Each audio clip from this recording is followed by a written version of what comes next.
Ça y est, on arrive à une des figures essentielles du slalom qui est trop bien pour danser et tout ça, c'est le X. C'est Scali, je te remercie de regarder mes vidéos.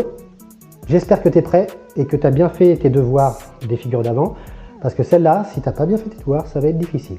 Je te montre. Le X, c'est très simple, 2 mouvements. Aigle inversé croisé, aigle croisé, aigle inversé croisé. Oh, je dis n'importe quoi. Regarde ce que je fais, mais n'écoute pas. Je recommence, je parle pas, ça sera peut-être mieux finalement. 1, 2, 1, 2.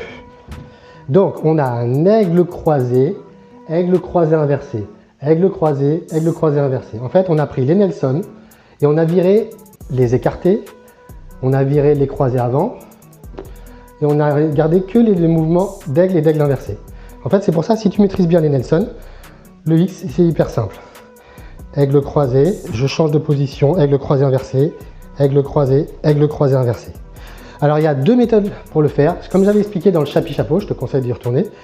Il y a 2 façons de le faire. Soit tu bloques ton bassin et tu t'allèges en sautant pour tourner les pieds, soit tu le fais avec les hanches. Je remonte la méthode que je préfère, qui est la plus dansée et que je trouve la plus belle, c'est vraiment de sauter. En fait, je fais mon aigle et à la fin du mouvement, je m'allège avec les épaules, doucement, hein, pas trop non plus. Je m'allège, et ce qui fait que ça m'allège pour pouvoir pivoter les pieds en l'air et refermer. Et on peut même exagérer le saut. Hein. Après, les voisins, ils n'aiment pas trop. Hein. Bref. Ça, c'est la version bassin, c'est ce que j'appelle bassin bloqué. Et ensuite, bassin libre, on va même plus... Donc là, la bassin bloqué, quand on bloque le bassin, ça demande de la souplesse en ouverture et en fermeture. En ouverture. En ouverture et en fermeture. Là, on est sur un mouvement où le bassin est libre. Donc du coup, on n'a plus vraiment besoin. On tourne...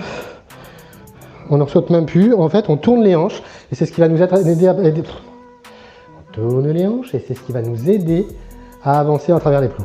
Donc, je remonte. J'aime pas trop cette méthode, mais bon, c'est bon de le savoir. Bassin bloqué, bassin libre, c'est 2 méthodes qu'on a sur la parenthèse, qu'on fera plus tard, qu'on a sur le chapeau et qu'on a sur le X. Donc, important, hein, c'est moi qui avais fait cette petite classification pour différencier les 2 types de figures, bassin bloqué, bassin libre. Et c'est important de le différencier. Je ne sais pas si tous les profs de roller en parlent, mais en tout cas, moi je trouve que c'est important de le différencier. Parce que c'est pas du tout la même chose. D'un côté, on a de la souplesse, et de l'autre côté, on a une sorte de fluidité, mais qui demande un petit peu moins de travail. Après, voilà. Donc le X, c'est vraiment une figure à savoir faire. Sur le 80 au début, c'est un peu plus facile encore sur le 50. Donc essaye sur le 50, peut-être même encore avant le 80. Tu verras que le fait que les plots soient plus resserrés, ça demande moins d'amplitude. Voilà.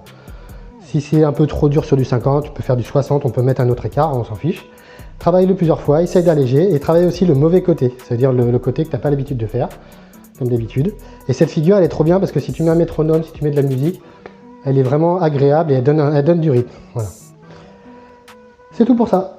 Si tu as des questions en commentaire, le pouce bleu, le cœur, je sais plus. Je t'ai déjà demandé si tu voulais pas t'abonner. Oui, je crois que j'ai dû dire. À la prochaine.